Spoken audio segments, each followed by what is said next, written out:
was written in October of 1996.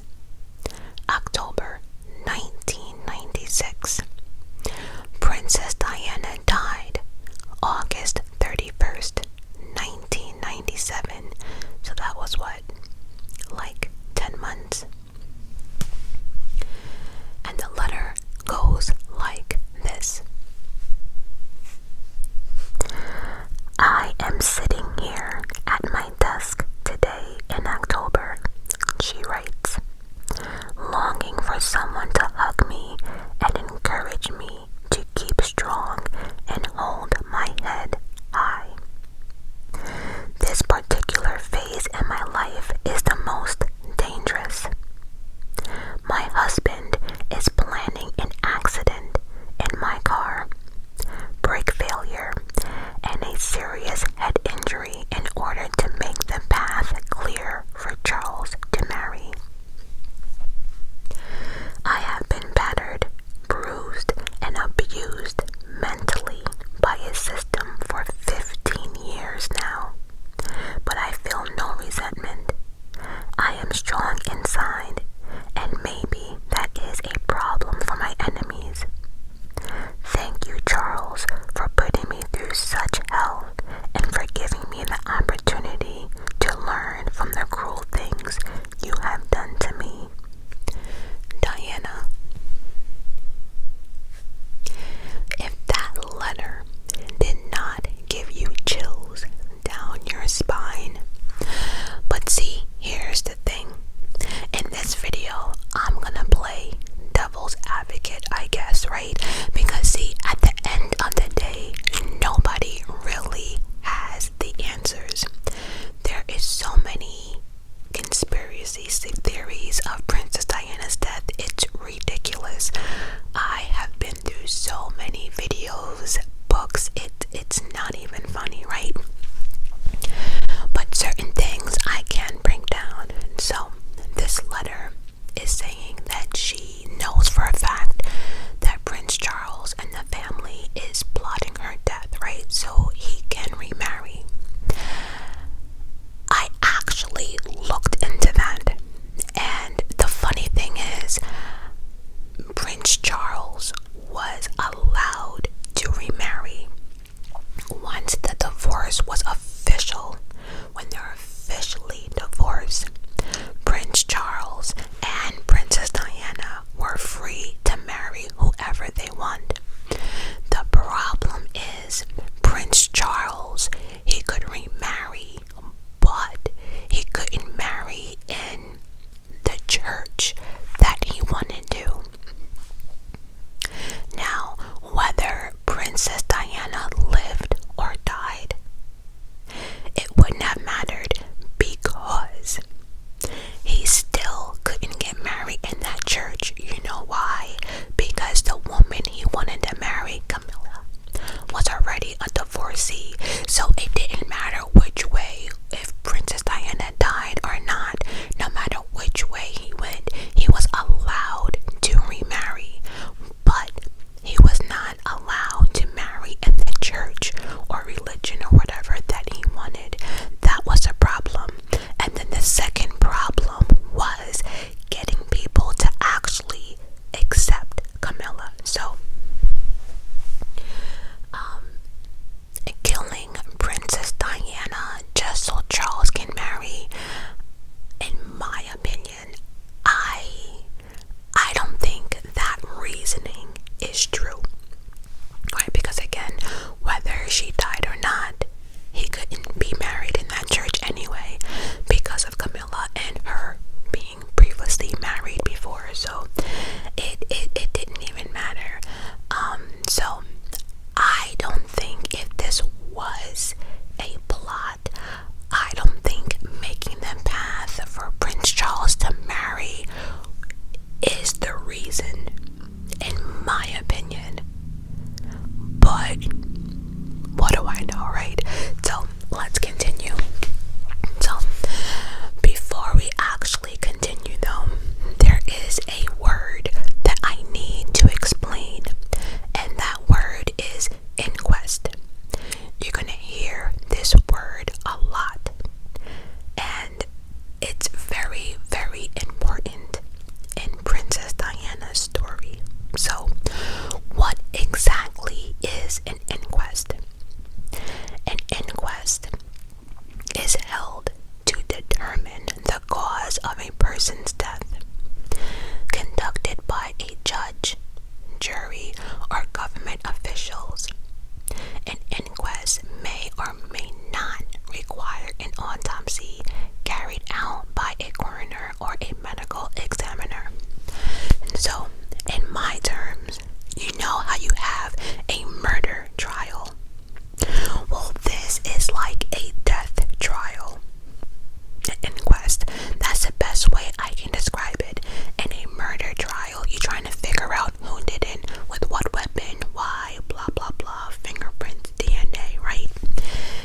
French, because remember, she died in Paris. An official French inquest into the death of Princess Diana and Dodi was done, and that ruled out foul play. But 6 years later, there is still no inquest in England. I have a problem with that, right? But let's continue. 6 years later, still no inquest in England. The Coroner Act 1988, that's what the act is called, states there must be an inquest if a body is brought back there for burial. Let me read that again, just in case you didn't get it. The Coroner's Act 1988 states there must be an inquest if a body is brought back there for burial. That's exactly what happened with Princess Diana. She died in Paris and her body got flown back to England. What in the actual fuck? But 6 years later, they still did not give Princess Diana her inquest. It also states, the Coroner Act 1988 also states that an inquest should be done as soon as possible.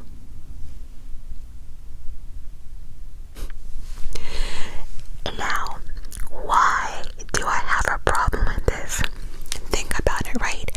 You have the royal family who are a bunch of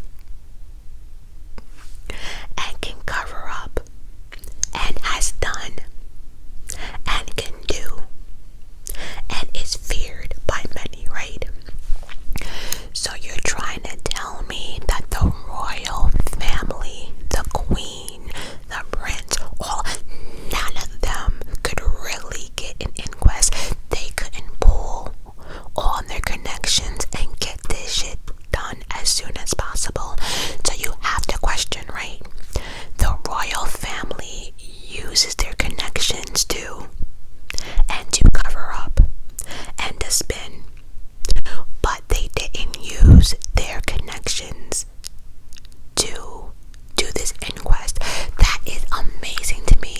The royal family was able to reach Paris and France and the chief and all of that. They were able to get people to lie for them, falsify reports, right? They were able to pull shit in France from England. But you telling me y'all couldn't y'all couldn't get this inquest together? It makes you wonder why the royal family wasn't fighting for this inquest, right? So it stands to the public. Why hasn't the most famous woman at the time, possibly I might add in the 20th century, who died in mysterious circumstances? Now, they say mysterious circumstances, I think, because the moment that Princess Diana died, there was so many different stories within 36 hours. Oh yes, and we're gonna get to every single one of them. I promise you we will, right? So, because that there were so many different stories, although it was a crash, it was still considered a mysterious circumstance, right? So, again, why hasn't the most famous woman at the time who died in mysterious circumstances not had what she is legally entitled to, which is an inquest? It's an obligation under the law. See, this wasn't for the public. This wasn't to be nice. This wasn't because, she was so loved. This was a legal obligation for Princess Diana to have an inquest. Once again, I am shocked as hell that the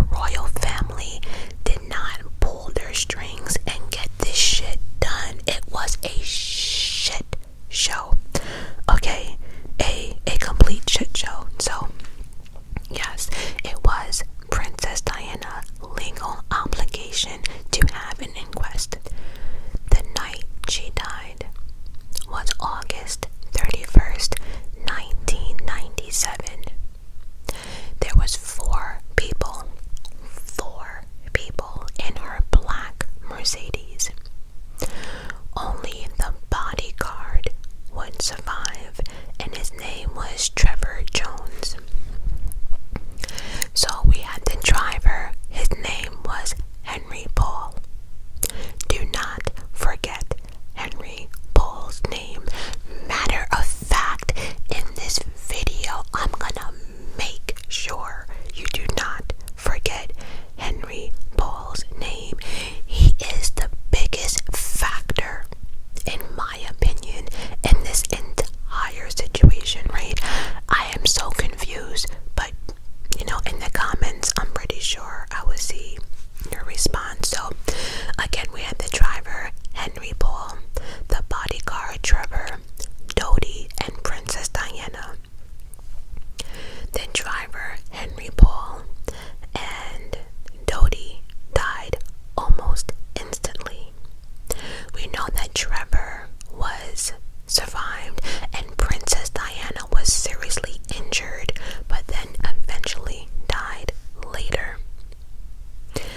2 hours after the accident, the French authorities arrested the paparazzi for manslaughter.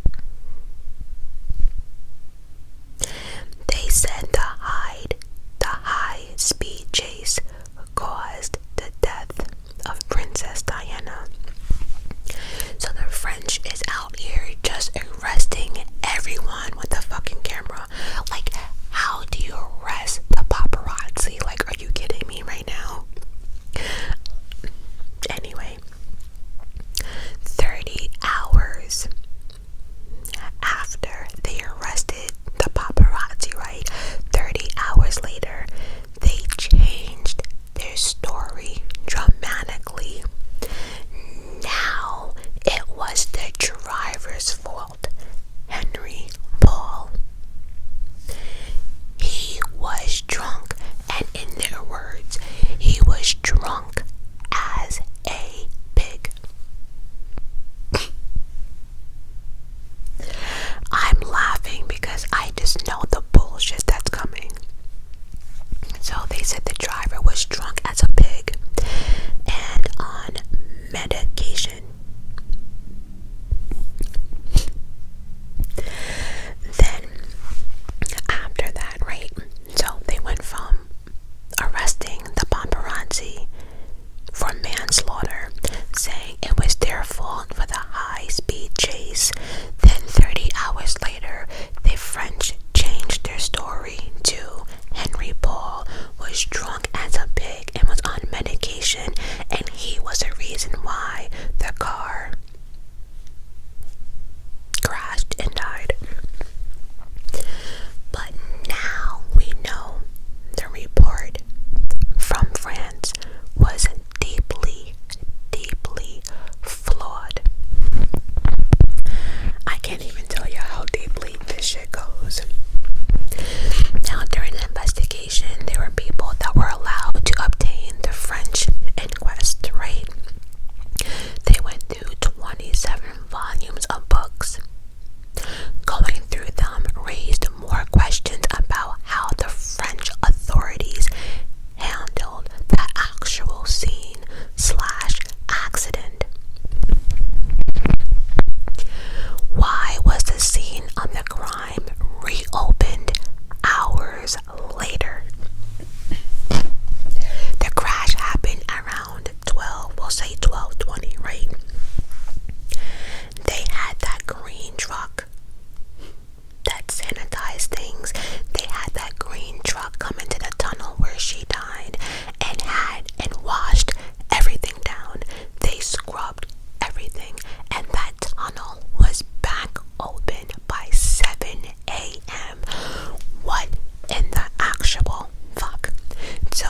this might, change everyone's mind, but this Dodi and Princess Diana relationship was only like 2 or 3 months old. I know many people have gotten married or in love after like 2 weeks or a month, but I wanted to point that out because a lot of people thought that Princess Diana might have been pregnant. Maybe she was. There was a conspiracy theory that Dodi was gonna propose that night. He bought an engagement ring, blah blah blah. There was so much speculation. But then after doing part 1, I remember that she was with that heart surgeon. And then shortly after she met Dodi. So when I look back, their relationship was not that old. Only 3 months, 2 or 3 months. But the connection was there. I don't know if that will change anyone's mind, but I thought I would just throw that in there. But again, she liked him enough. It seemed as if the children and them got along. So in July 1997, Diana and the children spent time with the Fiats, Dodi's family. 3 weeks later, she went back to spend more time without the children. At this point, she was divorced, of course, and she was splitting the children's time between Prince Charles and herself. So now she went back 3 weeks later without the children and to spend more time with the Fiat family on their £12 million lot. If anyone is listening from the UK, England, wherever, can someone tell me how much £12 million is? I probably should have Googled that, but here we are. So if someone can tell me how much £12 million is in US money, let me know down below. But anyway, she's been so yeah, she was spending time on their £12 million I put lot, I meant yacht.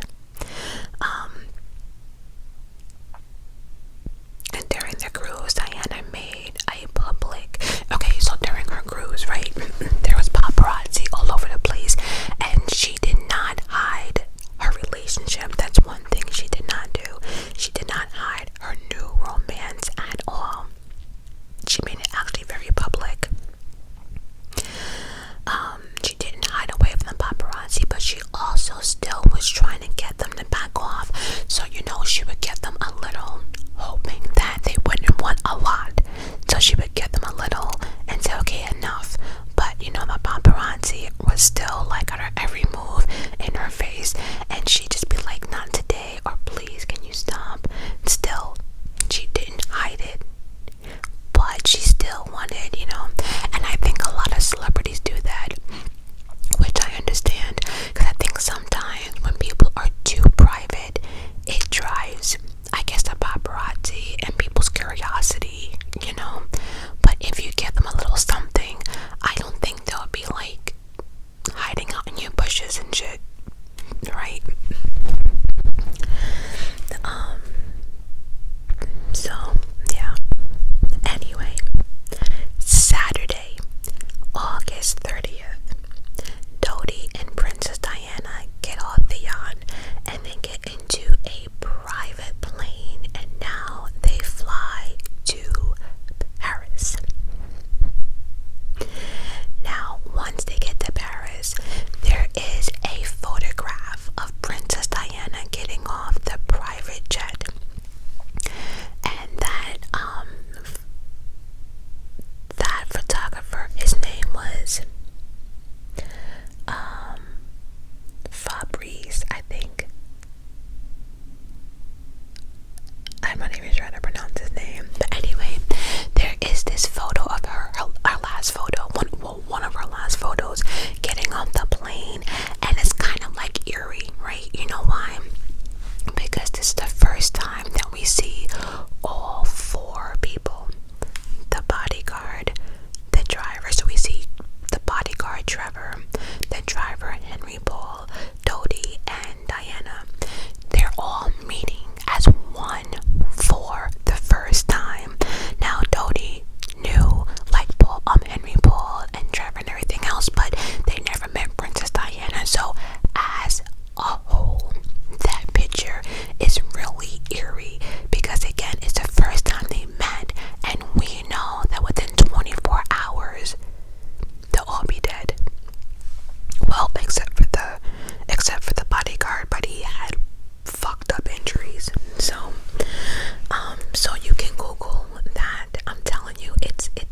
eerie, but it's a pic of all four of them in the airport getting off that plane. Now, who exactly is Henry Paul? So Henry Paul was a close friend to Dodie. Henry Paul was actually the driver, like I mentioned, and also he was the deputy head of security at the Ritz Hotel in Paris, and the Ritz Hotel was owned by Mohammed Al Fayed, the Fayed family. You're gonna hear me mention Dodie's father, and I'm gonna refer to him as Mr. Fayed, so you know. But anyway, Dodie was close to Henry Paul. He was the head of security at the Ritz Hotel, which was owned by Fayed's family. Now, Henry Paul, like I mentioned before, is a very, very important key to the events that are about to unfold. He is the key personality of the night with a complicated, suspicious past. I'm telling you, shit gets deep.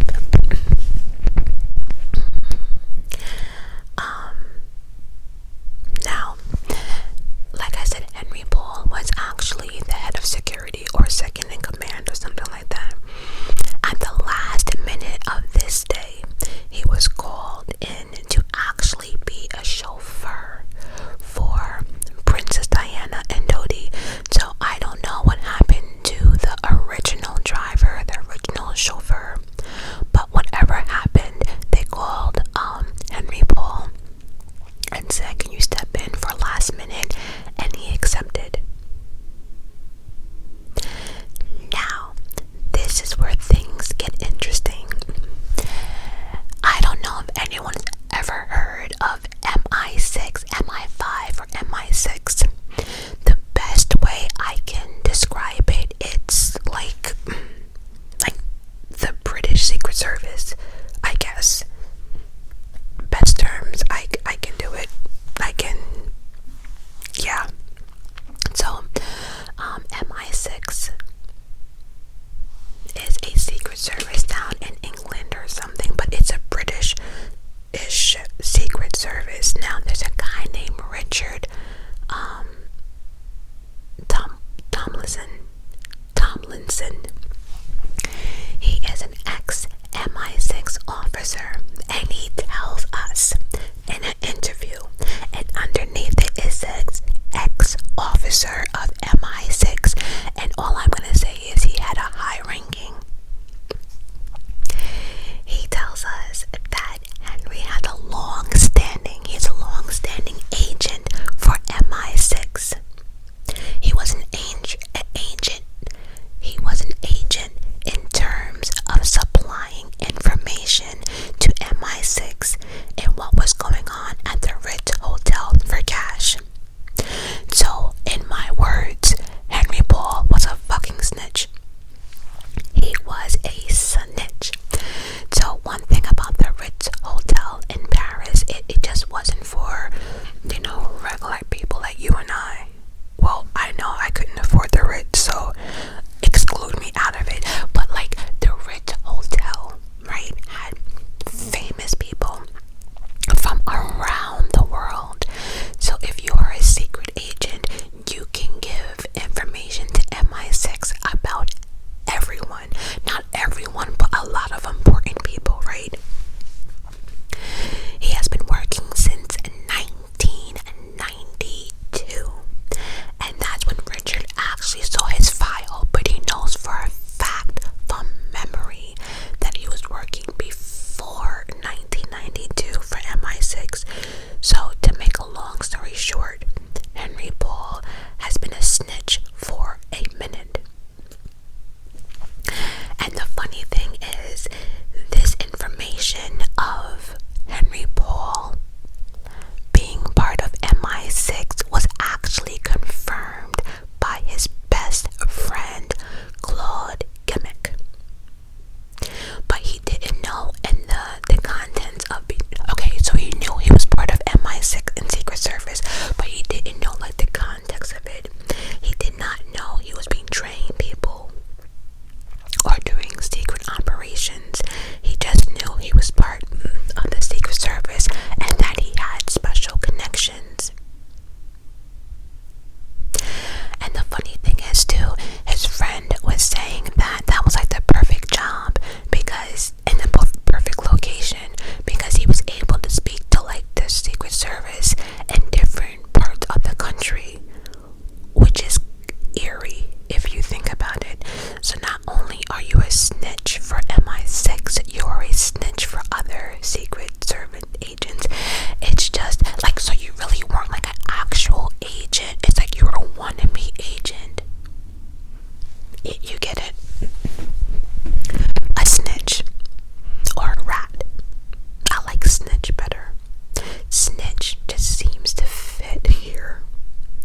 yeah, he was a snitch, but if this was plotted, he wasn't supposed to be working. I don't know. What do you guys think?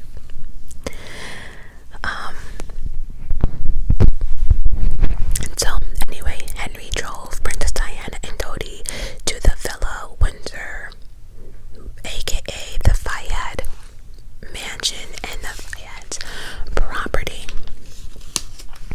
They had dinner reservations at 9:45, but Dodi canceled due to the crowds and paparazzi. So after they landed in Paris, right? Henry drove them to the Fiat mansion, and then from there he dropped them off at Dodi's flat. That's where Princess Diana and Dodi kind of, hung out. Henry goes home.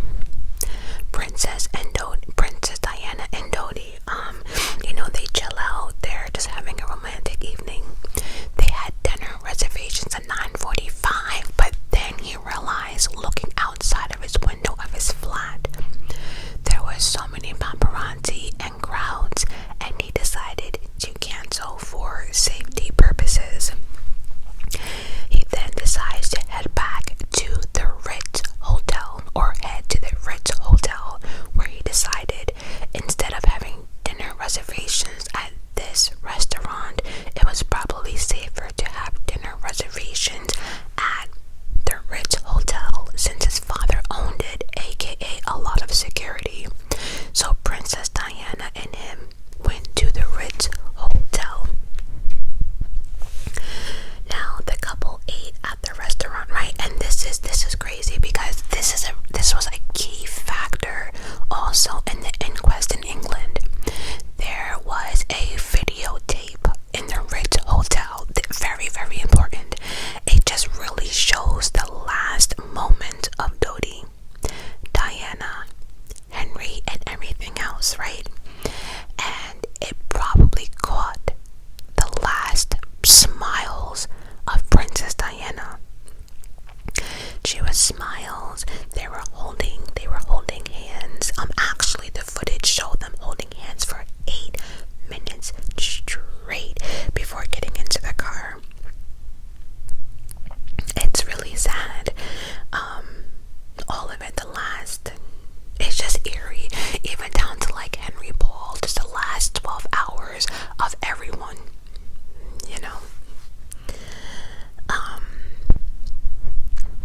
After dinner, they went to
spine, but he thinks it was Henry Paul. See, Mr. Fiat,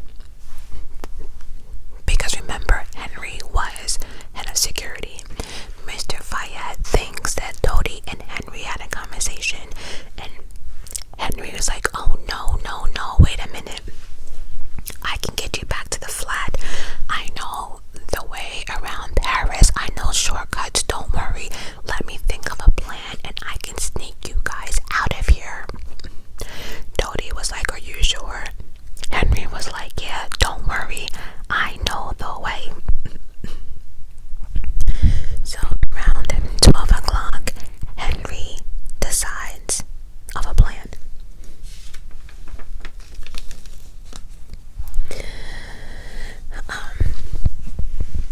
Now, like I said, I'm not quite sure if it was Trevor who said it, but he's the only one that survived, so I'm pretty sure it was Trevor, the bodyguard. But he recalls a conversation that Henry was having with Dodie. He said, well, everything's already set up at the house. Everything is already waiting for you guys, so no, we can do this. So from that conversation, you know, a lot of people think that, again, like I mentioned, that Dodie wanted to go back to his flat to propose. But there has been speculation of Diana's friends and everybody else, and kind of quotes from Diana, that she was in no rush to marry. Like, she just wanted someone to love her, but she really wasn't looking for marriage. I don't know if Dodie knew that, but you know, again, that speculation of why he wanted to go home so badly, a lot of people think that. And also too, there was a jeweler who came forward and said that Dodie did have a jeweler come for a ring or whatever, but from the picture of the ring, it looked like a ring for himself. It wouldn't be a ring that you would give a female, in my opinion. I don't know, but there was actually no engagement ring, and whatever was set up at the flat, we never know, because we just don't. So Henry Paul, aka head of security, aka chauffeur for the night, aka part-time MI6 snitch, comes up with a plan to outsmart the paparazzi. So he decides, you know what, I got this. We're gonna get two cars, two black Mercedes cars that look identical. One is gonna be in the front and one is going to be in the back. Of course, Princess Diana and the crew will go out in the back. Henry Paul decides to kind of play with the paparazzi in the front, stating like, everyone calm down, ladies and gentlemen. You know, Princess Diana will be coming down shortly, so everyone is now rushing to the front. Everyone's excited. He's like holding the crowd in anticipation while Dodie and Princess Diana are gathering up their shit along with the bodyguard and trying to make it out through the back door. Once Henry Paul comes back inside, you know, they all go out the back. Bodyguard, Trevor, driver, Henry, Dodie, and Princess Diana. Now, the people in the front of the hotel realize they have been duped, tricked, whatever. So now the chase was on, but this gave Princess Diana at least, I don't know, maybe like a 3 or a 5 minute, you know, a getaway, a short head start, but any head start is better than none. Now, again, this is where things get a little tricky. For some reason, Henry Paul, who claimed he knew the ins and out of Paris, right? For some reason, the shortest route to get to Dodie's flat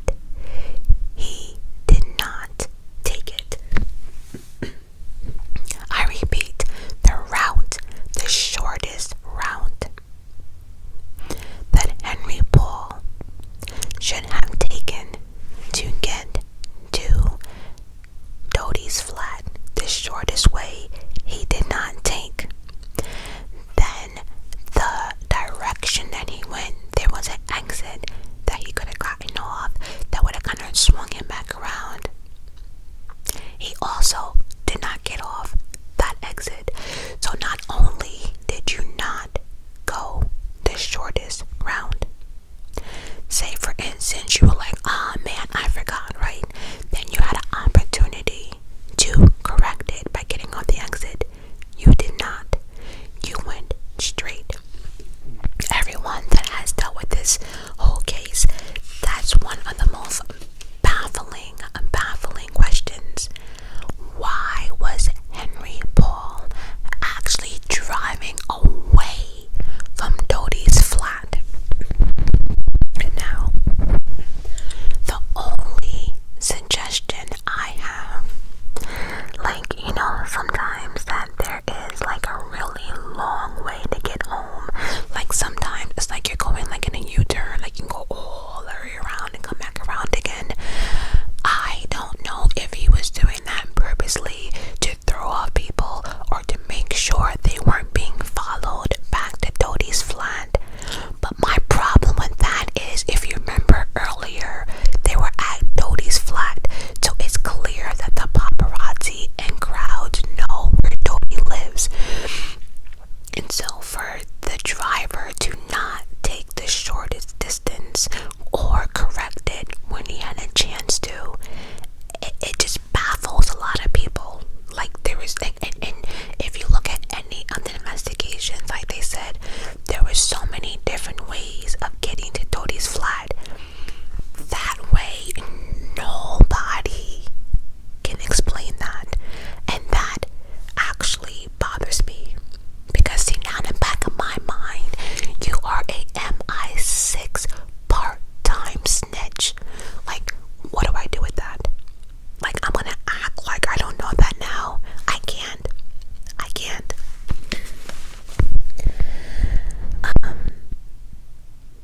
Now, okay, so like I mentioned, nobody knows why Henry was going the way he was going. The black Mercedes is now heading towards a tunnel. Princess Diana and them go in, but she never comes back out the other end. Something happened in that tunnel. And I say something because the next thing I realized, because you know there's been a lot of investigations on this, many other journalists that got a hold of the files by permission realized most witnesses did not actually see the crash. Nobody saw this fucking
convinced. Now, this is Eric Patel, the witness, his actual words. They were actually interviewing him, and I was taking screenshots of the conversation. So, the interviewer basically asking him, what did you see? What happened?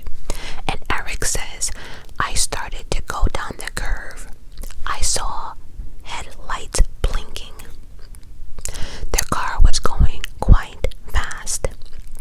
And then I hear, as the car is running, an implosion. I thought my exhaust was the trouble, but I heard this implosion. As I just bought my motorbike, I thought it made the noise. So what do? I slow down and check if my bike's gone funny. And then I hear a loud boom. The car crashing. So from him, like I said, he wasn't speaking in English, so I guess someone, interpreted for us on the bottom. But it seems like, he was on a motorbike from what I'm gathering, right? And, motorbikes are faster than cars. So, like I said, it was 12 o'clock at night, right? But Princess Diana and them must have been in the front, and he must have been in the back behind them, and he's hearing something. Maybe he's not really paying attention, I don't know. He starts to hear something, or maybe as soon as he gets into the tunnel, not realizing there was a car in front of him yet, because remember, she had maybe like a couple of minutes, but he wasn't part of the paparazzi. He was just a normal person on a bike trying to get to where he wanted to get to. So from it seemed as if he entered the tunnel and he started hearing shit, maybe, and looking around like, what the fuck, is that my bike making that sound? I just bought the bike. So he's slowing down in the tunnel looking like, wait, is that my bike? So like I said, he slows down to see if his bike has gone funny. And then I hear a loud boom. The car crashed. So as he's slowing down, probably checking his bike, he heard boom. He probably looks up and it's like, what was that? And then maybe ahead of him, he saw the crash. But it seemed as if he came into the tunnel hearing stuff, though. Maybe like it echoed, because remember, he's not in a car, he's in a motorbike. Hopefully he had his helmet on, but he can probably hear more. I don't know. But once he got in, he started hearing shit. He wasn't sure what it was, thought it was his bike, and then boom, he hears an explosion, or the explosion, whatever, looks up and realizes it was a car crash. Now, Eric Patel was not the only one to hear a strange noise. There was actually someone above the tunnel. So there's a tunnel, and there's above the tunnel, there's like a bridge, and then there's like other like restaurants and stuff like that.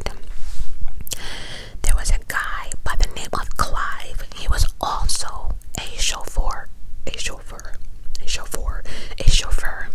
and he was actually outside smoking a cigarette, waiting for his clients or passengers to come out from a movie or a restaurant or something like that.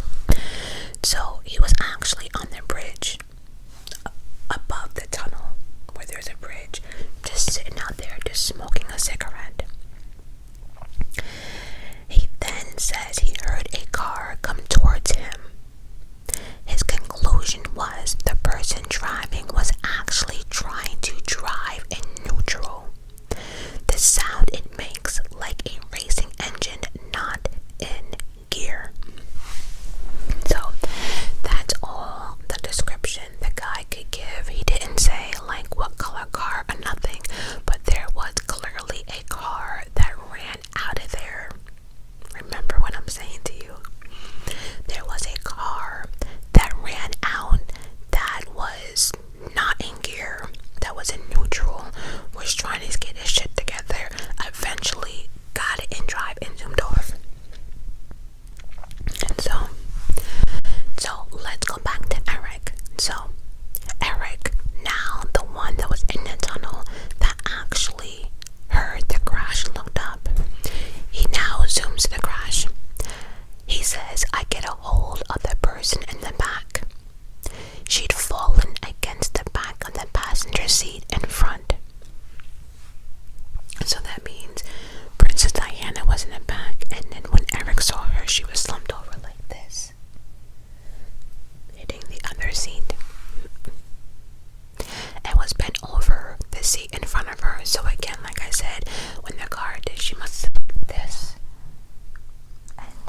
crucial witness to this whole thing because he was the first one at the scene.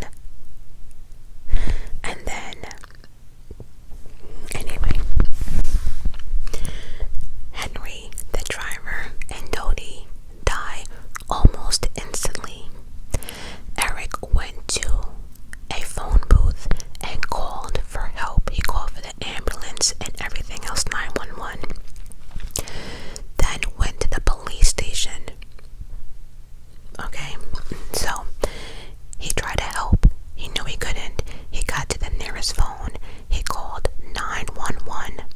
Then actually went to the police department to tell them what happened. And so when Eric gets into the police station, nobody's listening. Nobody wants to hear what he has to say. He is he's irate. He's shaken up. He's shaking. He doesn't know what to do. And nobody is listening. So for them to get attention, Eric decides to throw some files on the floor. So they got more police to try to calm me down. The more they tried to calm me down, the more upset I got. I said, do something.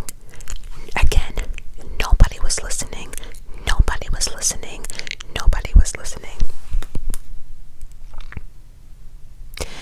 So when he's telling them, I said do something, you know what they did? They put Eric Patel in cuffs, in handcuffs.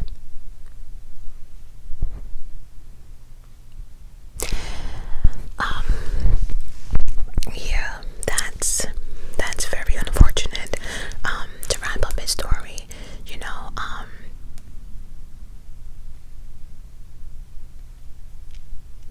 they arrested him and took him to jail. That's when he realized that they arrested so many other paparazzis. It's not even funny. Nobody was listening. Back to Princess Diana. So Princess Diana was seriously injured in the back seat when she hit the back of the bodyguard driver's seat, but was not trapped in the metal. So although she was injured, it wasn't like, you know, because if you see the picture of the car is fucked up. There's nothing more else for me to say. The car is fucked up. It's like crunched together. It's just a mess. But she wasn't stuck, like jammed in between anything. The car didn't fall on her or her legs or anything. So she was not jammed in between the metal. At 12:40, the Paris police was notified and went straight to the tunnel, aka the crash site. Princess Diana was lifted out and placed in one of the 3 ambulances. Now, this is where I got upset. And see,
hospital at the actual site. See, here in the States, it's like, let's get you stable and then get you to the hospital, because ambulance does not have, like, no one's doctors in the ambulance. No one is like cutting open your stomach on the floor. Like, you have to get to a hospital. I have never heard of blood pressure being that low that you physically have to pull the fuck over. Like, she had internal bleeding that hour and 20 minutes. Does anyone understand? Probably not. I can't figure out what the ambulance was doing.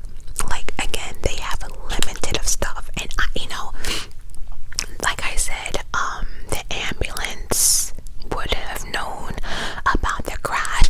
But see, in the back of my mind, I feel as if somehow or another someone got to this ambulance, figured it out. Remember, we have a bunch of snitches, roaming around. I don't know. I know it's like, when you break it down, like I said, no one knew he was going to take this round. Nobody knew which ambulance was going to get there first for Princess Diana. It would have been a lot of plotting. But then it's like, you pulled over twice because her blood pressure was low. What the fuck did you do for her? I need to know that. I need to know, what did you do for her in the ambulance that you just, and another thing too, like, from my understanding, isn't there one driving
is torn, that means there's no blood circulation happening, right? Which means your heart is not getting oxygenated blood, which also means that your other organs are also not getting blood supply, right? But the biggest organ they have to be worried about with the pulmonary vein is the heart, okay? Again, it collects oxygen blood from your lungs and carry it to your heart. They actually tried to repair it, and they did. They actually repaired the pulmonary vein, but the problem is now is although you repaired the tear, right? Now you have to get the circulation pumping again. You have to get the blood circulating into the heart. You have to get the heart to pump again to start circulating so the blood can now circulate and get to the rest of the organs. That's not what happened. They sat there for 2 hours after they repaired the pulmonary vein, and they were massaging her heart, massaging it, trying to get it going, trying to get the blood to circulate. They could not, and because there was no circulation, no organs can get their blood, and she was pronounced dead at 4 a.m. on August 31st, 1997. Soon after her death was announced, the paparazzi was arrested.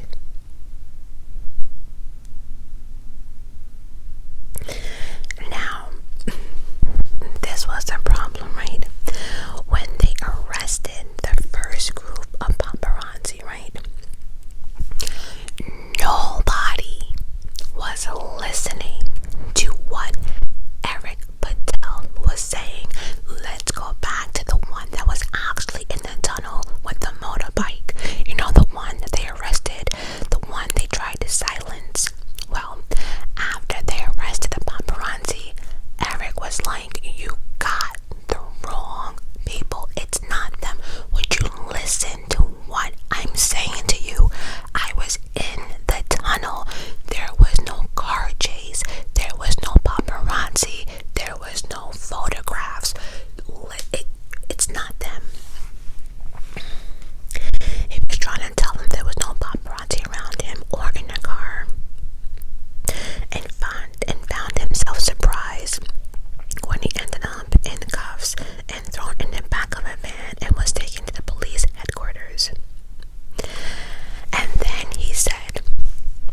possible?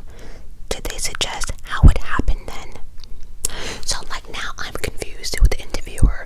So like if the cops are gonna tell you it couldn't have happened that way, did the cops actually tell you how it happened? Eric says no. It was like I wasn't even there. Like I've seen nothing. Now that to me is crazy. Because if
So what would be his purpose of lying?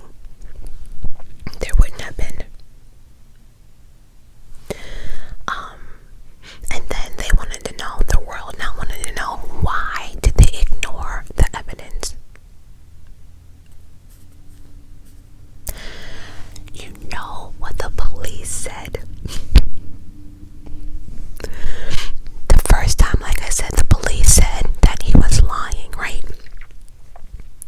The second time, now that the police station was getting a lot of heat, and now the public wanted answers, the police went ahead and said, oh, well, you know what probably happened? See, he didn't speak clear English.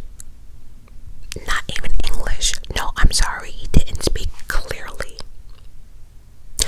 So, they didn't understand him.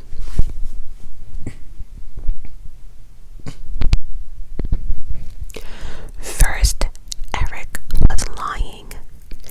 Now, he didn't speak clearly. So they didn't understand.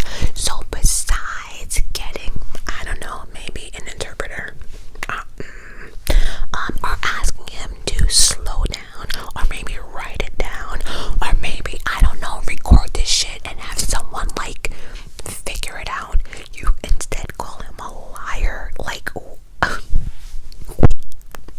okay, I can't.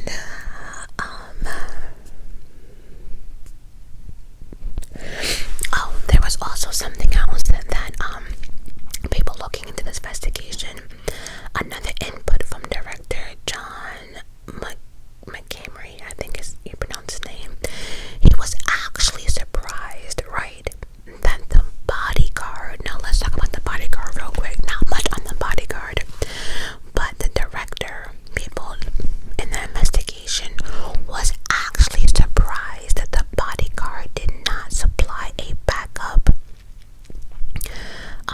secondary car, which was actually the rules. So, like I said, each country has different rules, right? So I guess in Paris or whatever, I guess it's a rule, like if a celebrity or like if you are a bodyguard to some, I don't know, but the rule is that Trevor, the one that survived, he should have had another vehicle following Princess Diana. So I guess if something does happen, you know, the car behind Princess Diana can cut people off, can, like, you know, cause a collision so they can get away or whatever. But, you know, I think one of the things that people were mad at is the way the royal family actually treated Princess Diana after the divorce, because people were saying that if the royal family weren't such nasty, that just knowing how big and popular she is, they should have allowed her to keep her her security. But see, I mean, I get it, but if I was Princess Diana, would I want the royal family security having my back? No. You know why? They would know my every move. They would know everyone I'm dating. They might still have my phone tapped. Like, if I was Princess Diana, I probably wouldn't want any of the security and any help either. But there also comes a point in time that you have to understand the level of your fame, right? And the factor that you have children and everything else. I guess you gotta weigh the good and the bad. But anyway, many people, well, the director, John, another security, was actually surprised. I think John, the director, was actually the director of security, like where the bodyguard came from. Because at the director, like I said, he was surprised that Trevor did not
confession, Trevor said he never smelled any alcohol. Nothing at all. Now, there is proof that when he got called back in, right, to the hotel, Henry Paul, there is evidence that he had 2 drinks. But he had 2 drinks for the hours of 5 hours. 2 drinks over 5 hours. So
his car actually going. And you know what?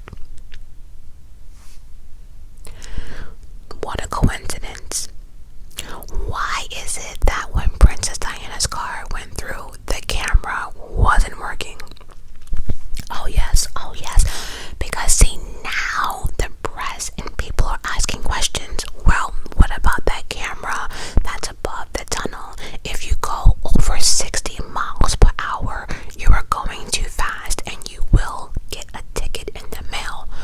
Well, the French press tried to say that the cameras were not working that day, but then we have one fellow passenger was like, wait a minute, that's a bold-faced lie.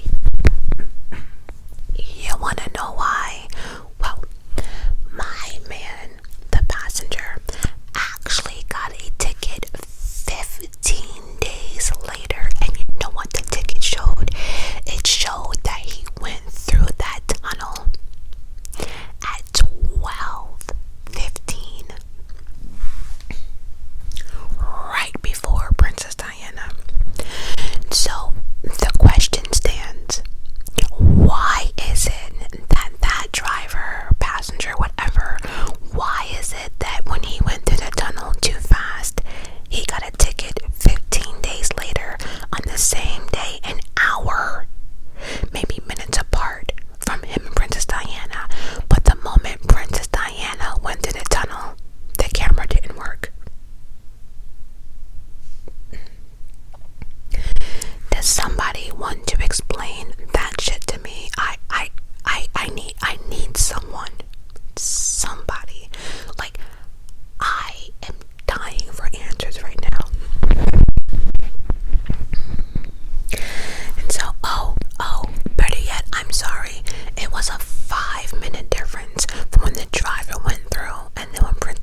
crazy. And on top of that too, if you think about it, if he was that like erratic or had that erratic behavior, do we think that Dodie, Princess Diana, even the bodyguard would have gotten in the car? I mean, we have to. Anyway, so after all of that, now they're really fucking with Henry Paul.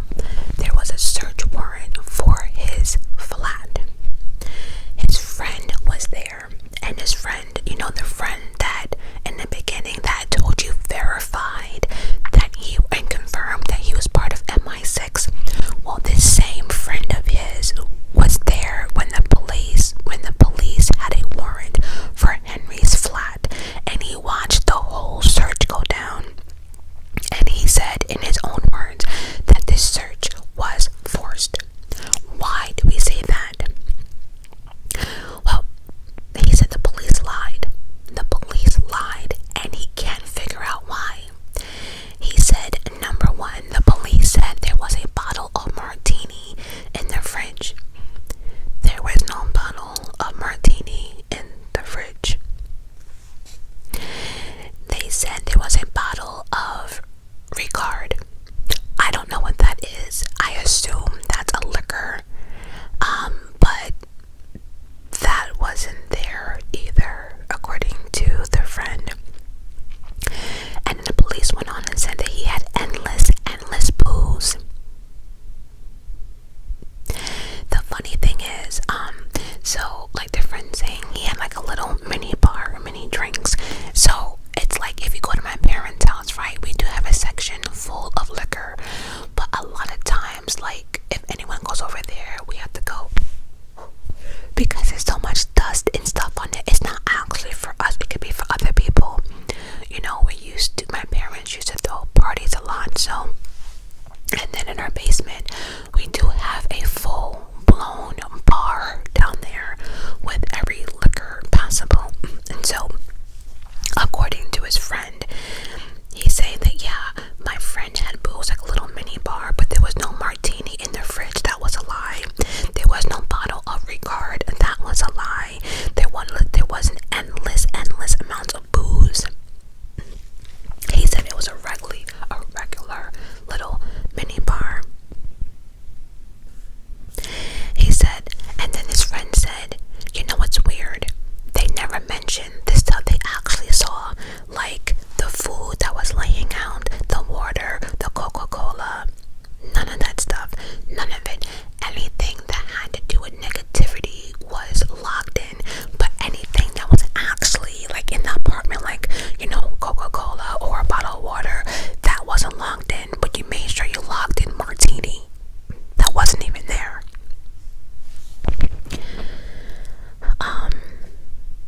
And then they were looking for medication, but found none. You know why?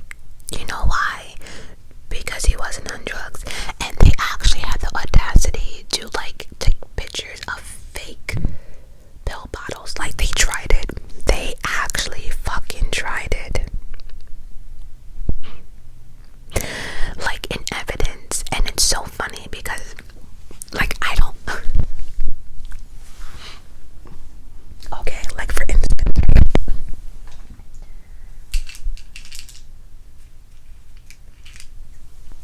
when I was showing Munch, you see this is a pill bottle, right? You see it has like a sticker around it. Well, in their evidence, right, everything is typed up here. In their evidence, it looked like someone just slapped on a piece of paper with some tape and just wrote Henry Paul's name on it. It looked so fake. It's not even funny, right? And so I have to question those pictures of the pill bottles. What the fuck? So Mr.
not timed.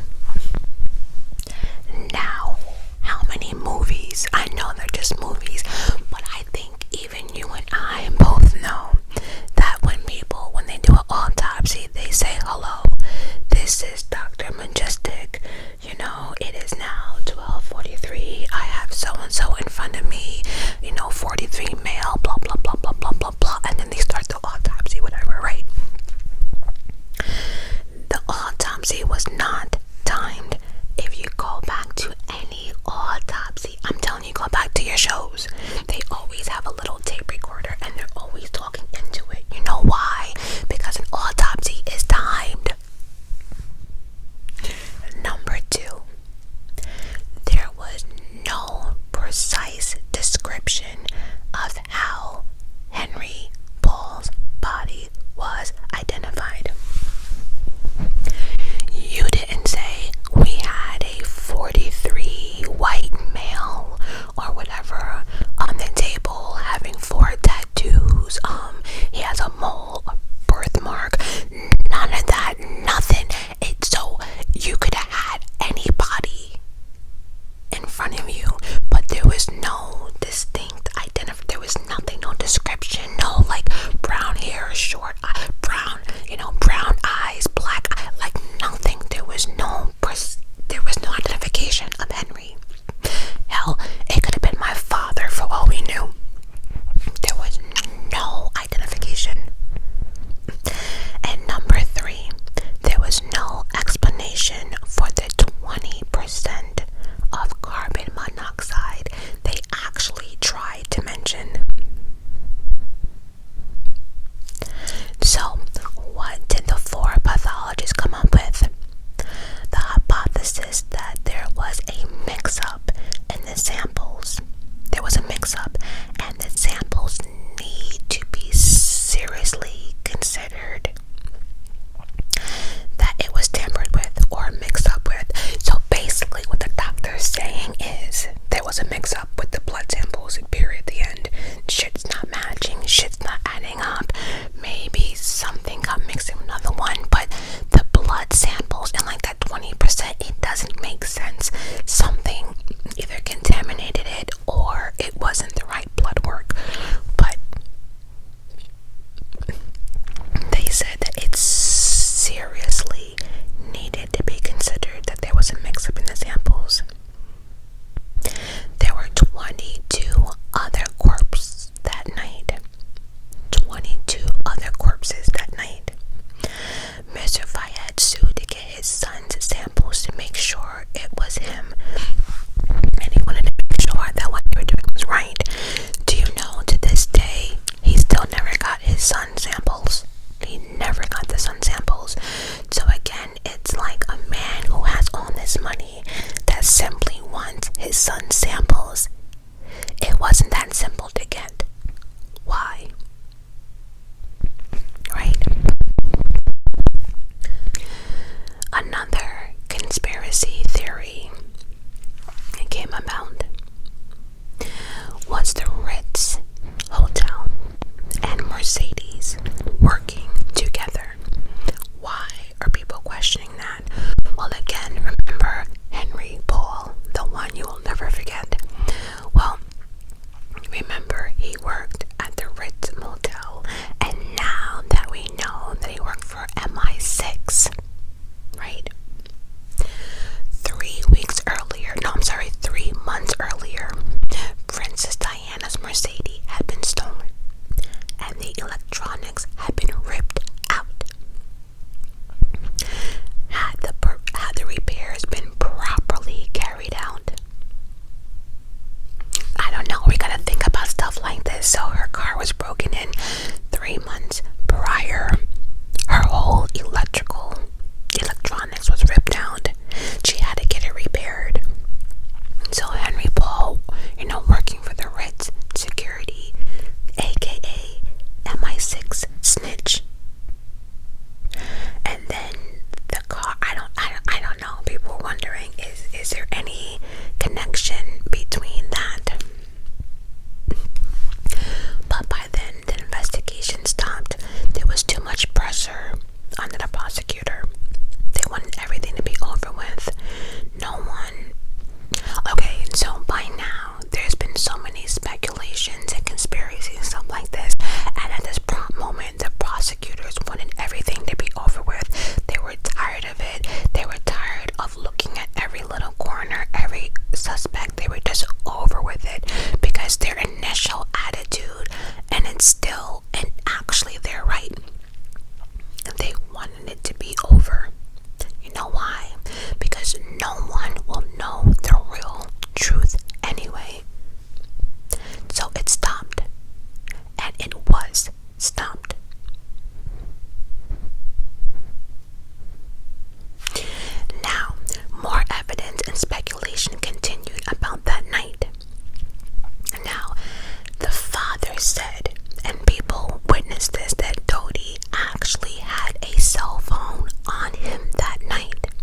Mr. Fiat is one, his son.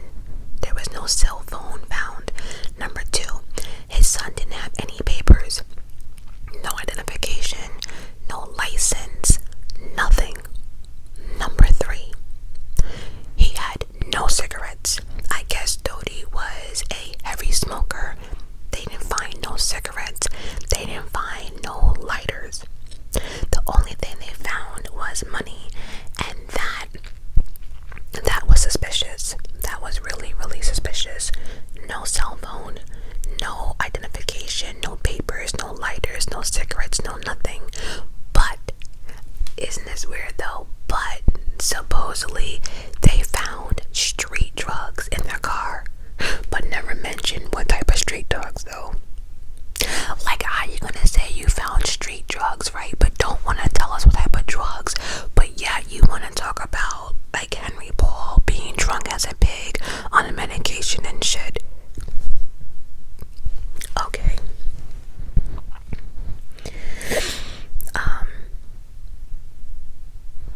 And then evidence that there was street drugs that wasn't even logged in, but there was witnesses who saw it. Supposedly, who knows? The missing tunnel pic, and if that camera was supposedly broken, then who took that last pic of Princess Diana and the crew in the car?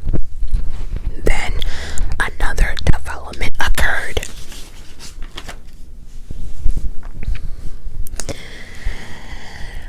Okay, you ready?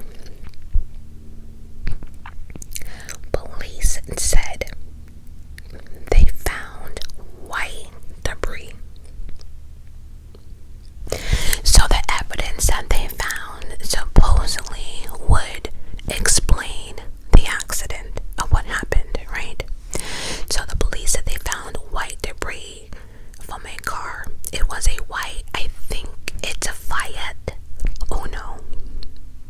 The way they pronounced the car, because of the language, I couldn't really, but on the bottom I put on, like, you know, the captions, and I think it was a White Fiat is what they're trying to say. A white car, Fiat Uno, if that makes any sense to anybody. The back tail light was found. Police went searching and found nothing. But Mr. Fiat and his money got his own damn detectives and did a better job and tracked down the white Fiat Uno.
no suicide note. Now question is, like, what would be the reason why you would commit suicide? Are you guilty about something? Did you really like Princess Diana and that night did not go the way you wanted it to? Did you realize that your friends were talking? There's just so many questions, right?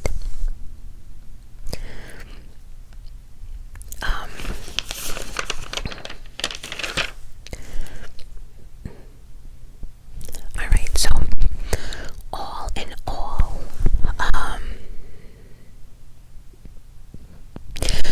so now we're gonna go into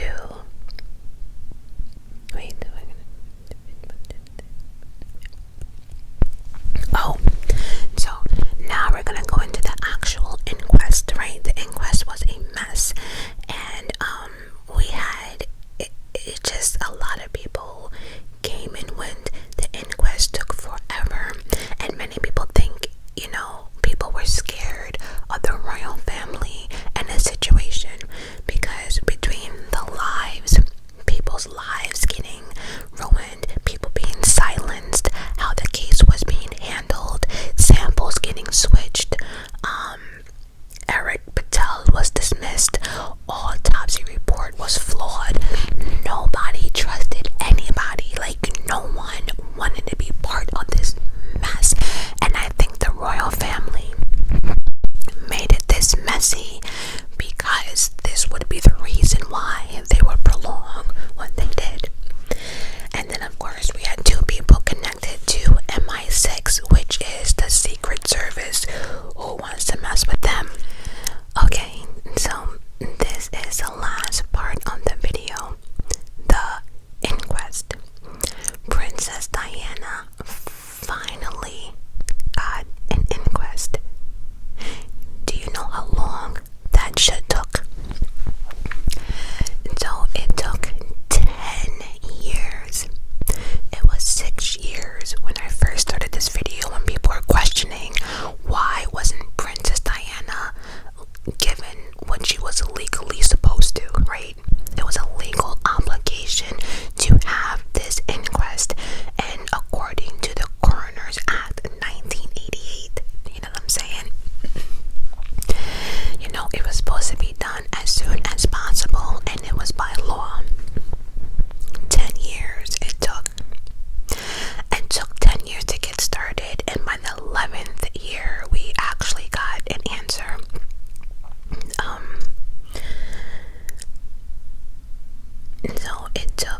So yeah, 10 years it started. By the 11th year, we got our answer. 10 million pounds later, and the inquest lasted 6 months. The coroner produced a list of 20 likely issues. So beforehand, right, they had to pick a jury. And they asked questions like, are you associated with the royal family, the Fiat family, or the Spencer family?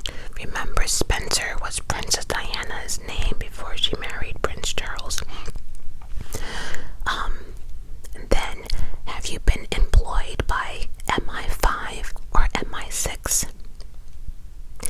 Have you been involved with investigating, reporting on the circumstances of the deaths? Out of 80 jurors, only 26 were eligible. So either the other ones were involved in the investigation, they were reporting on it, they were employed by MI5 or MI6, or they had some type of association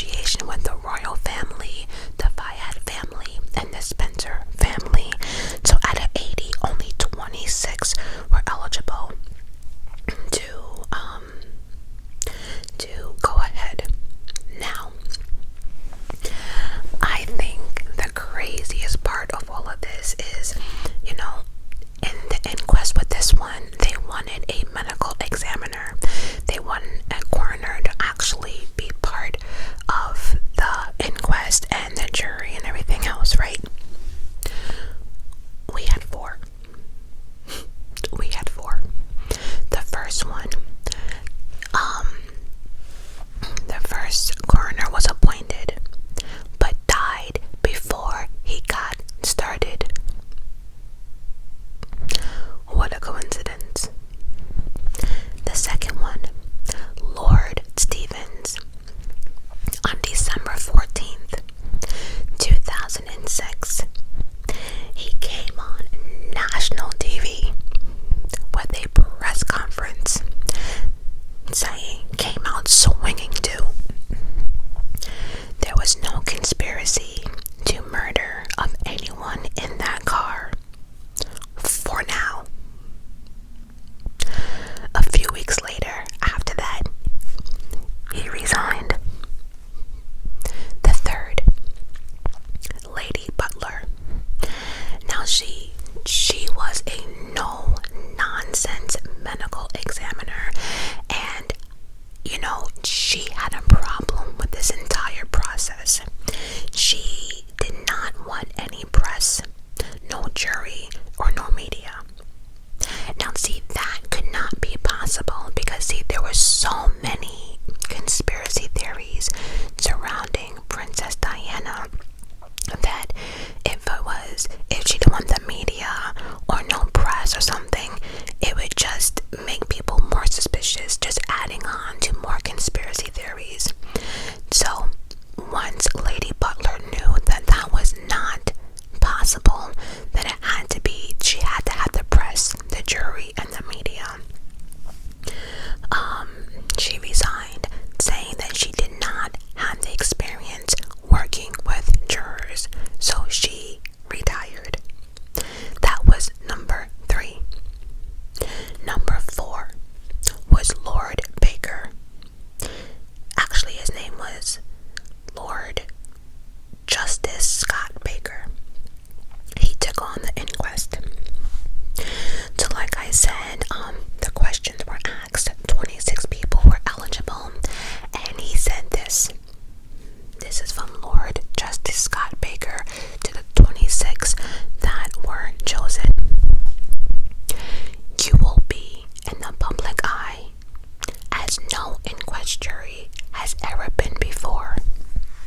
We all will, but you must not let that deter you from approaching the facts dispassionately, disregarding anything you hear or have heard outside this courtroom. And so that was a little bit of, I guess, encouragement the Lord Justice had to tell the jury. Now, there was something, the coroner produced a list of 20 likely issues that the jury must consider. Number 1, and it ranged from a lot. It ranged from whether Diana was pregnant to if Henry Paul was drunk, the role of the paparazzi, and the letters to Diana from Prince Philip. Now, this whole entire time, right, we've been doing this story. Well, I've been doing this story. For some strange reason, in the back of my mind, I assumed that everyone hated Princess Diana. But it's clear that Prince Philip, Prince Charles's father, aka Queen Elizabeth's husband, actually liked Princess Diana, and he actually wrote a letter to her after the divorce, and that was also part of the inquest.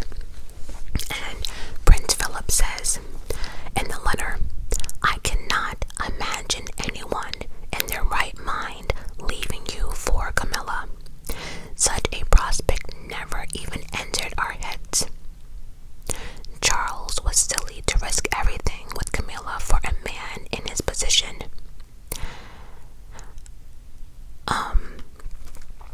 And that was it. Yeah, and so basically, I was actually surprised when I found the letters, and when I kept reading Prince Philip letters to Princess Diana, I had to Google that shit, because I thought this whole time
of course, in the British tabloids, they try to shut down the engagement rumors to the pregnancy rumors, how serious Dodi and Princess Diana's relationship was. Also, too, it just goes to show you, too, that I'm a little confused, because although Prince Phillips, right, was team Princess Diana, I wonder why he didn't fight for her to at least keep her protection. She was stripped of all her royal duties, but maybe she really didn't want it, like I mentioned in the beginning, because I probably wouldn't want it. I probably wouldn't want any favors from that family if that was me. And that's it now. So after all in all, the final inquest of Princess Diana was, the jury came up with unlawfully killed by a combination of the driving of the Mercedes by the chauffeur, Henry Paul, and the driving of following vehicles. The poses of paparazzi photographers who were dodging their final journey. After 22 hours of deliberation spread over 4 days, following a hearing lasting 6 months into the crash, which killed the couple. Shortly after midnight, the jury of 6 women and 5 men produced a 9-2 majority verdict.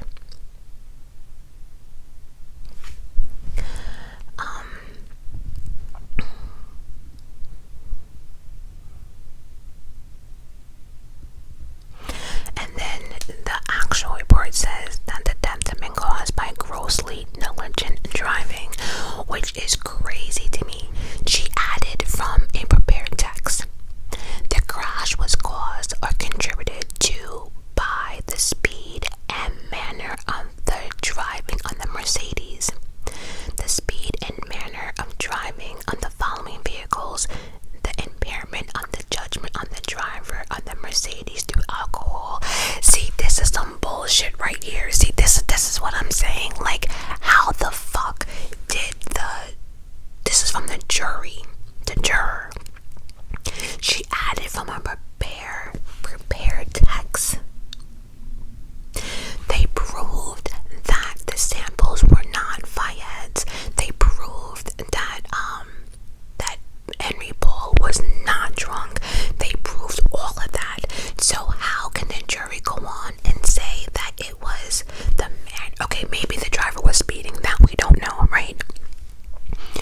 But the speed and manner, the impairment of the judgment of the driver because of alcohol.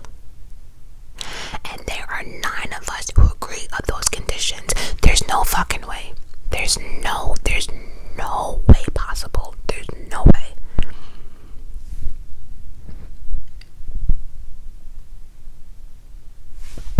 Now, also too, in addition, the death of the deceased was caused or contributed to the fact that they were not wearing seatbelts. Now that is absolutely true, and I do wonder if the outcome would have been a little bit different if everyone did have their seatbelts on. And remember, the Mercedes, when it spun out of control, it actually struck a piler. Damn. Rather than colliding with something else. So that was worst. The decision comes as a blow to Dodi's founder, Mohammed, who had claimed for many years that the couple was murdered in a criminal conspiracy by the British establishment. And then, of course, and it's so funny because a lot of people had problems with the inquest, especially like from the videotapes and seeing Paul Henry not being drunk, and like, even down to the speedometer of like what Mercedes said, so we know they weren't going 120 miles per hour. It's just crazy that, everything that could have helped us save this case, even down to the actual witness,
So they had to take blood from the scene, and there was no increase of levels of pregnancy hormone. So that was that. Also too, that whole marriage situation, the inquest also pointed out that Diana just ended a 2-year relationship with another Muslim man, a heart surgeon. And that's what I was telling you guys before. Her and Dodie have only been dating for like 2 months. So it wasn't like it was a long-term relationship, because I do remember, like, I thought as I was doing part 1 that she was gonna marry the heart surgeon, but he was not. He couldn't handle the paparazzi, you know, and all the media coverage, so he was out. So there's that. Number 2, the driver was part of the conspiracy. If Muhammad claims, or Mr. Fiat claims, were to be believed, MI6 conducted a operation to have Diana's car crash. This goes on to say that MI6 say that the driver was not part of MI6 because according to their payroll, his name wasn't on there. But if you remember what I told you in the beginning, the ex-officer of MI6, Tom, was telling us that there are certain agents who are not actually agents, like they're not on the actual payroll. They get paid through the information that they give to MI6. So the juicier the information, the more money they get. So no, he wasn't. The MI6, he wasn't like on the payroll, like taxes type shit. He was a snitch under the table. So that whole part of like, yeah, he wasn't on the payroll, well, of course he wasn't. Also too, as for the alcohol levels in Henry's blood, the driver, conspiracy theories have suggested the samples were taken from a suicide victim and not Henry. Everyone believes that Henry was sober that night, which actually would make sense. That would make sense because that would kind of explain the carbon monoxide that was found in the blood. If someone was trying to commit suicide, right? And they go into a garage and start the car with the garage door down. Isn't that carbon monoxide? Isn't that what you're breathing in? Or am I acting like I know what I'm talking about? Anyway, if it's what I'm thinking about, that would explain if someone tried to commit suicide and they try to do it through like, you know, a garage or like the exhaust from a car or whatever, then that would make sense on why there might have been carbon monoxide in the bloods. Right? If someone, because people say it was taken from a suicide victim and not Henry, that would make sense if that, you know.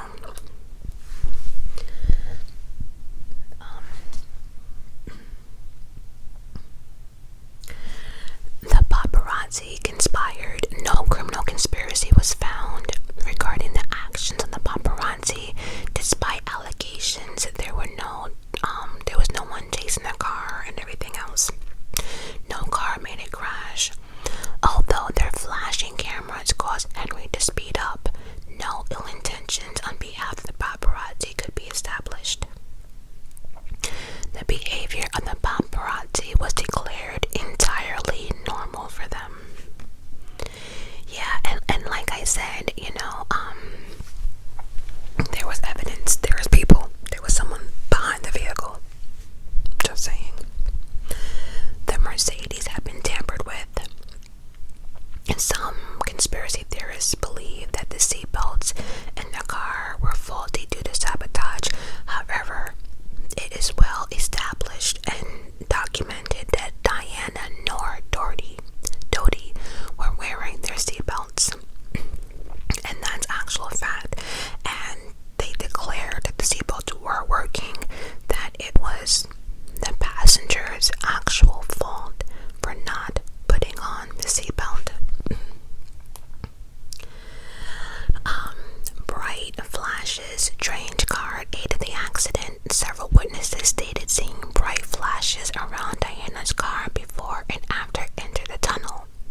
did see bright flashes. I mean, like I said, people saw like lights from different angles, different, so and lastly, the one that I'm still stuck on, I don't know. Well, Diana's medics were in on it. One of the biggest claims is that Diana did not die on impact and that her treatment at the scene of the crash was deliberately delayed to prevent her from surviving. Diana was treated at the scene for an extended period before she was eventually moved to the hospital. She wasn't even taken to the nearest one when she was finally moved. Well, I told you, she didn't go to the nearest hospital because they were not equipped for her injuries. Conspiracy theories believe that this combination of events suggesting the doctors treating her were in collision with the security services to ensure Diana died that night. Then it says French emergency care is different from that in the UK. In France, treatment at the scene is prioritized before moving the patient to the hospital, whereas in the UK that is reversed. That makes absolutely no fucking sense. Absolutely not. Like, again, the ambulance only has but so much, and nobody in the ambulance is a fucking doctor or a surgeon. So I am so confused on why they are ass backwards. You do what you can, and the driver hauls ass to the hospital. I don't know. And then it says, to believe that the medical treatment given to Princess Diana Florent was a wider conspiracy, it would have to be accepted that several experienced independent French medical specialists of some distinction were part of a predetermined collaboration and deliberately acted in breach of medical ethics. The evidence is that every effort was made to save her life. As for the hospital that Diana was eventually taken to, it was the nearest one equipped to deal with her injuries, and that I actually believe, because again, you do have urgent cares, you do have hospitals, you do have smaller hospitals, so I do believe that the closest one might not have been equipped for her injuries, but that whole hour and 20 minutes getting to the hospital for me, like, you are